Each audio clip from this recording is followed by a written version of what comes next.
Welcome to Ohioans Against Extremism podcast. Oh my god, that was beautiful. I've been training for that my whole life.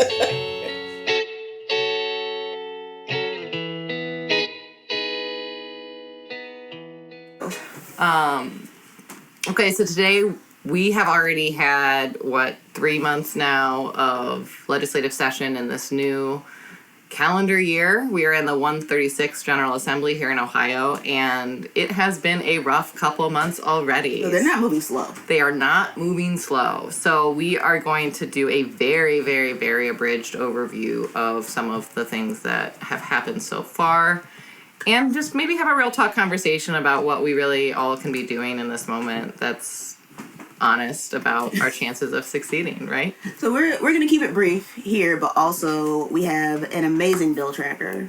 We do. That tracks all of the bills. Good ones too. There are some good ones. There are good ones. Yeah. So there should be, around this time, there should be a link and a QR code that will take you right to our bill tracker, which is, it's updated daily, right? No. Or weekly? Oh, sorry. Well, I mean, it's like weekly. It's kind of... Yeah. Multiple times a week. It's up to date. It's up to date. Is the important to the part. degree that it is humanly possible for the two ladies to part-time update it. But mostly Rachel. 98% is Rachel Coyle, so shout out to her for, I'm pretty sure, not sleeping, but giving us a lot of up-to-date updates. But yeah, you'll see 3 sections on the bill tracker. You're going to see a section that is just bills that we don't like, which are bills that we think, if they were to become law, would harm Ohio's future. Mm-hmm. Bills that we do like, which is the opposite. If we think they would become law, we think they would improve Ohio's future. And then there are bills that are just in the watch category. Yeah. And the watch bills are kind of in several different buckets. Like, they can be there for several reasons. Sometimes it's because it's, like, almost bad enough to care about or almost good enough to care about. Yeah. And it might get changed through the committee process to be one or the other. Yeah. Another one is just it's a big change, and reasonable minds could differ about whether that's a good thing or a bad thing. That's fair. But we think that it's important for people to know about. So, there are some things that fall in that category. So, if you're seeing the bills to watch, we care about this. Yeah. We haven't necessarily decided for how we feel. We don't know our feelings yet, but we do care. Or we accept that people are going to have different feelings, and we just want you to know it's happening. Or it sounds good, but then I look at the bill sponsor and... red flag. Yeah. Which does happen a lot. They've gotten really good at the euphemisms. They have. But also maybe some people are turning over a new leaf in this General Assembly. Ainsley, do you want to talk about our Constitutional Corner? I always want to talk about our Constitutional Corner. Do it. Okay, so... Now is the time. Okay, so... I'm really into constitutions. Like... One might argue too much. The U.S. Constitution, the Ohio State Constitution, other states' constitutions, how those constitutions constitute together. It takes up a lot of my brain space, and apparently it was taking up too much of our message thread, because Maria goes, you know what I'm going to do? I'm going to get this out of my space for this. I'm going to get this out of my inbox. And so we have launched. Or alternatively, Ainsley, you are so smart that other people need to see these ideas. That's a better way of thinking. I'll take it. Maybe a little bit of both. I'll take it. Yeah. But that being said, we recently launched our Constitutional Corner. It is primarily me that is sitting in the corner. Primarily you. But just because that is where I'm going to be a support staff member. Knows the Constitution, is into constitutional things. Not nearly. But it doesn't bring her the amount of joy that it brings me. So really, this is kind of just an outlet for my musings, because, between Maria and my wife, the number of times that their eyes glaze over as I'm talking about these constitutional thoughts. So if there's anyone out there that is already into the Constitution, or you think that you might want to figure out what the fuck is going on, it's literally rooted and based in those documents. So not only am I excited to share with you my thoughts about things, what I'm hoping is that there are some people out there with their own thoughts, or thoughts on my thoughts, or our thoughts, I would just like to keep thinking about this. And if you're not into constitutions already, that was probably a really bad sales pitch. It was a terrible sales pitch. But if you are into constitutions, if you want to be something what'll make your eyes glaze over, boy, do I have the blog for you. But also, I stumbled my way into being a constitutional law scholar, which sounds really weird and official to say out loud, given Hey, hi, hello. But that being said, it has really helped me figure out a process for understanding how we got to where we are today, and some of the mechanisms that make it difficult and easy to change. And so I think that in some of this work, as we are talking about, changing dynamics, changing relationships, me personally, I go back to good old documents to try to figure out, what are ways that we can use these tools and tactics to be advantageous to all Ohioans, the average Ohioan, and not just allow this founding document to be used by the extremists. And that's what's happening. Everything that we are seeing and experiencing that we think is wrong, or we feel is wrong, or goes against how things have functioned in the past, we find out that they are permissible because of the Constitution. So And my job is to make sure that it's when my eyes start glazing over, it needs to be shorter, tighter, and use smaller words. So that's my main function. Yeah. Is to make it a little bit less lawyery. And that's the whole thing is we know we're explaining complex legal topics. We are going to try to cut them up so small that they're easily digestible and, help people at least be able to follow what's going on in some of these legal back and forths and some of these political fights because one of the reasons that we were catalyzed into doing this was the bills related to the Constitutional Convention. So back to the what's going on this legislative session so far, we have several bills. We wrote about them. I'll link that into this post so you don't have to dig around for it. But it's a whole package. It's a whole omnibus. It's a whole omnibus package of all these different legislative bills. And they are an effort to actually call a new Constitutional Convention. So, Ainsley wrote a first piece on kind of what the heck that is. Yeah. So that when we're talking about it, people have a frame of reference. Also, I'm looking forward to this, to diving into this because, and I don't want to spoil the lead here, but I feel like there are positive things that could come out of the Constitutional Convention. We just, as a society and as voters, need to be prepared to engage. And so that is primarily going to be my goal is to not only inform about what's happening, but to give people the tools that are interested in engaging to figure out a pathway to be involved. Because if not, it's just going to be Leo Leonard and Rick Santorum that are just writing all the rules. That's who came to testify in favor of these bills. She did not just pull that name out of a hat. Well, and I think, the reality is if they do go forward and actually succeed in getting a convention, we will be in the fight for our lives. Yes. And we hope, for reals. But for real. And we hope that we don't even get to that fight.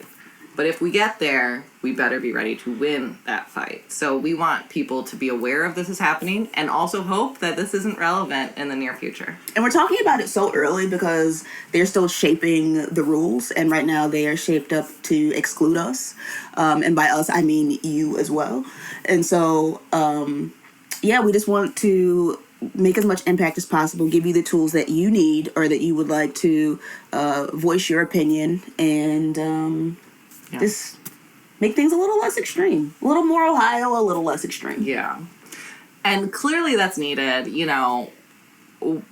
It's hard to even summarize these first 3 months of activity because there has been so much. There has been everything from an effort to recriminalize marijuana in direct contradiction of the issue 2 that voters voted on 2 years ago, less than 2 years ago. Mm-hmm. More than 2 years. I don't know. Less than 2 years. Yeah. Year and a half. Year and a half. Yeah, there we go. Nailed it. So there's an effort to undermine that already. There is an effort to call for this convention. Mm-hmm. Their SB1 was signed yesterday, which is a terrible bill that is going to undermine higher education. We've done a lot on that, so I don't want to rant forever, but I just want to say that I think the headline here is it bans teachers from striking at public universities. There is no teacher in their right mind that is deciding right now where to go work that is going to pick the school that doesn't let them organize. So we have just hamstrung every public school in the state to become worse over the next decade. And it is just such a shame, and it is such a scar on DeWine's record. I'm horrified that they are even promoting these bills and that it will become our law. I'm just interested to see how we're going to achieve intellectual diversity when the word diversity is on the search and delete list. It's the ever lasting mystery, really. There is, and I think that really comes down to, you know, I did do a post about this, and again we'll link it, where I did my SB1 testimony. I talk about this a little bit, but like, that was good. Thanks. But you know, you can't get real diversity of thought without diversity of perspective, and if you have legally prohibited getting a diversity of perspective, the only thing you can reasonably mean by that diversity thought is the people already at the table have the right to say whatever the hell they want to say without repercussions. And we're just taking the time to give you the highlights from the testimony of people that support the bill. There's a lot of hurt feelings. There's a lot of not even missed opportunities. Grumpy old men. Well, I realize as I'm listening to the gentleman that is the most passionate as an emeritus professor, and he's talking about the world leaders who he's been in social contact with, I'm thinking, well, how have you been disadvantaged? Yeah. But, you know, view it for yourself, and yeah, let us know. Yeah, so that's law. So that sucks. Yeah. It won't be in effect immediately, but it will be soon enough. 30 days, 60 days, 90 days? It's usually 90. I don't know that the bill has anything to adjust it. So like next academic year? Yes. But there will be lawsuits. That's not the end of the story. What else has been being... There's a bill that ties together getting rid of the death penalty and abortion rights so that the Republicans can argue that they're not hypocrites about being quote-unquote pro-life. Well, the thing that I love, which really means hate, the most about this bill, outside of the substance of it, right? I watched some of the sponsorship testimony, and when asked about, you know, the relation between the elements of this bill and the Reproductive Freedom Amendment, the bill sponsor basically said that the abortion restrictions that they were trying to re-implement were effectively invalidated by the constitutional amendment, and so they just wanted to put that right back into our laws. And so I think at some point we need to have a conversation about there's a lot of rhetoric around how Ohio voters consistently run to ballot initiatives to get laws passed. And I think this is a perfect example why, because when the voters say that they want something, the legislators will say, yeah, but no, and try to figure out a way to get around it. And the only way to supersede that on a semi-permanent basis is through the constitutional amendment process. And so I think I'm very excited to give testimony related to that package of bills, because what are we doing? What are we doing? I don't know. I actually just pulled up our tracker to see what else we should talk about, and I'm like, oh my God, there are so many. There is one to ban ranked choice voting that we wrote about recently. Can't even think about it. Can't even talk about it. Can't talk about it. They punish localities for using it. Mm-hmm. Cool. Ban drop boxes. There's a bill to do that already. A big thing that I think we're going to hear a lot about, the two things, are school funding and tax rates, generally speaking. There's a few different bills around tax rates. Again, I talked about this in a previous episode, but the headline is, if you lower the income tax, you nearly universally... Wow, I'm going to start over. Yep, I'm going to start over. I'm going to say it because it's really... I need to say it clean. If you lower the income tax... The sales tax and the property taxes are the things that are going to be used to make up for that loss. Both of those tax structures are going to hurt working Ohioans more. So if you lower the income tax, you're not getting a better deal unless you are super duper duper rich. Just going to keep saying that over and over for the next few years. You know what? Because I like a good math problem. Yeah. And maybe I'll put this together using the numbers. Oh, there's a lot so of stuff on that already, for sure. See how she steals my joy? I'm so sorry. This is why we have a constitutional corner. I'm sure because there is such a good angle that you can still... I need a safe space for these thoughts. The other thing to talk about is the school funding. First of all, we're talking local elections are this year, which means local levies will be a topic of conversation. There is a bill that is an attempt to hamstring the local levy process and make it very difficult to get school levies. It's important to note that's the same time that the state level is trying to take money away from schools. So essentially what they're going to say is you're going to get less money from the state and you're prohibited for asking for more local money. So it's not necessarily as extreme as getting rid of the Department of Education with a pen stroke, but it's mechanically the same thing. It's just a slower burn. Right. And it's like a combination of multiple bills. So, you have to do this sort of Frankenstein to get to the end result. But that's the end result that you get to if these bills become law. So the other thing to note is that the budget is this week and the coming weeks. And the thing about the budget is that has also become a political tool. We do our budget every 2 years, and that generally has been historically not necessarily the place where all of these really high profile sort of like culture, whatever you want to call it, fights happen. It's largely been, which school districts are we going to give money to? Which projects are we going to invest in? It has since become a huge political tool in the last few years. Well, that's how they first tried to pull the SB 1. They tried to do that. They have, add a lot of policy things into these that have nothing to do with budgetary realities. The other thing is they've also just figured out how to make culture things into budgetary realities. For example, giving a bunch of money to crisis pregnancy centers that mislead people into thinking they offer abortion services and don't. Money to private religious schools in areas that already have underfunded public schools. They are choosing to reflect their values through the budget process, and the values suck. So start caring about that. Start contacting your legislator. We will do our best through the tracker and elsewhere to keep you up to speed, but that is a fight that we're going to be having the next few months. I've got some constitutional thoughts about those things. So. Let's hear it. Well, maybe not right now. Not right now. Anything else that I'm forgetting about in terms of things exploding right now? Feels like it's all the fires that have burned. Oh, Medicaid work requirements. That's a big one. Oh, yeah. Ainsley wrote about that earlier this year. They continue to push for that. Obviously, it's hard to both get a job and get better healthy if you are sick and can't get health care. So that's cool and definitely not super counterproductive. Let's see. Those are the big ones. And then there's some good ones. I mean, there's always some good efforts. There's always, we've been talking a lot about, for example, getting school meals that are, actually paid for. There's some good public safety bills. Good public safety bills, a couple of criminal justice reform bills. Yeah. So, I think maybe the overarching here is... just check the tracker. Check the tracker. Know that bills are moving really fast because there just isn't a point of resistance anymore. We have a federal government that agrees with the state government to, basically unilaterally destroy various government institutions and programming.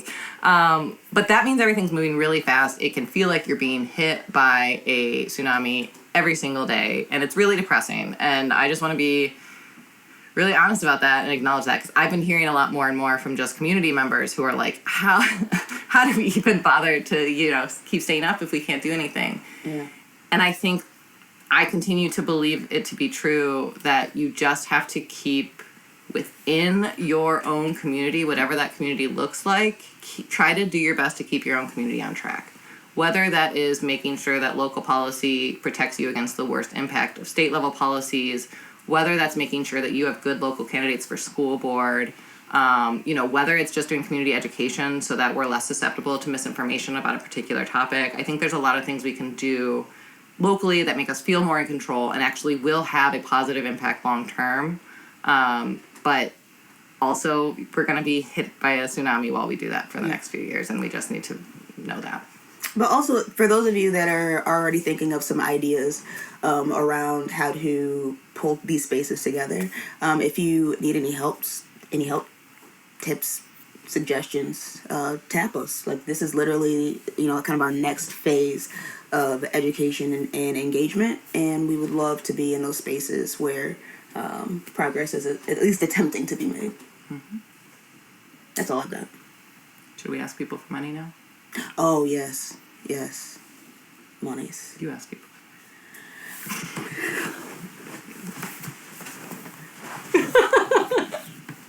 I knew she was going to do a better job than me, so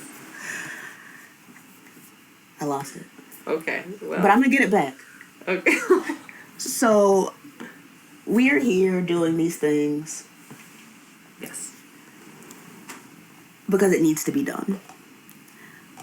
We are finding ways to sustain ourselves so that we can continue to do this work. But we could always use a little more. And I say that to say, like, things like our bill tracker, which is freaking phenomenal, right?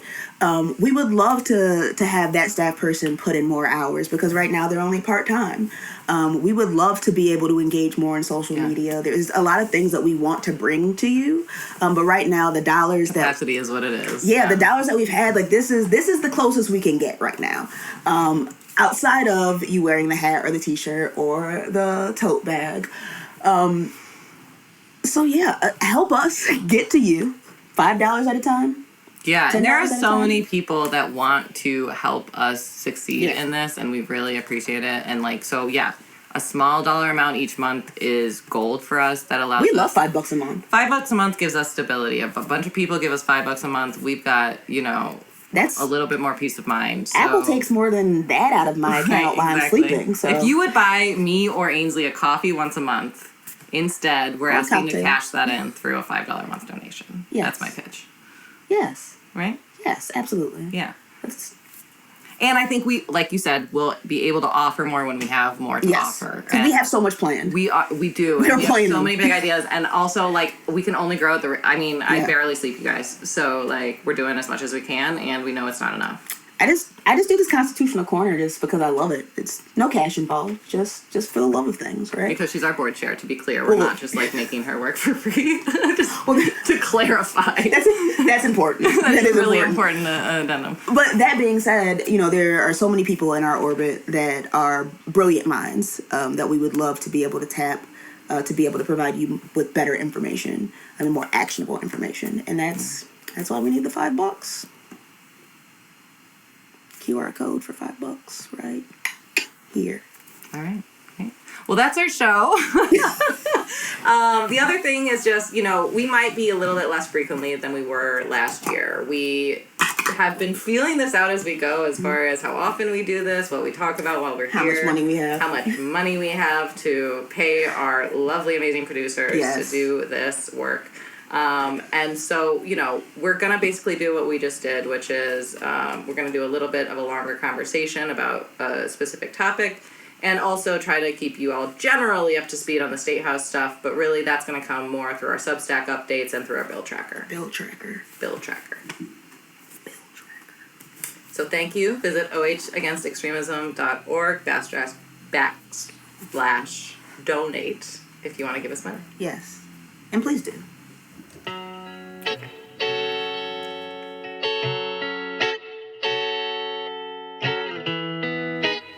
Well, thank you for listening to Ohioans Against Extremism podcast. If you want more, you can check us out at ohagainstextremism.org. Follow us on Twitter, No Extremism Ohio. And stay tuned, subscribe, and feel free to donate if your pockets allow it.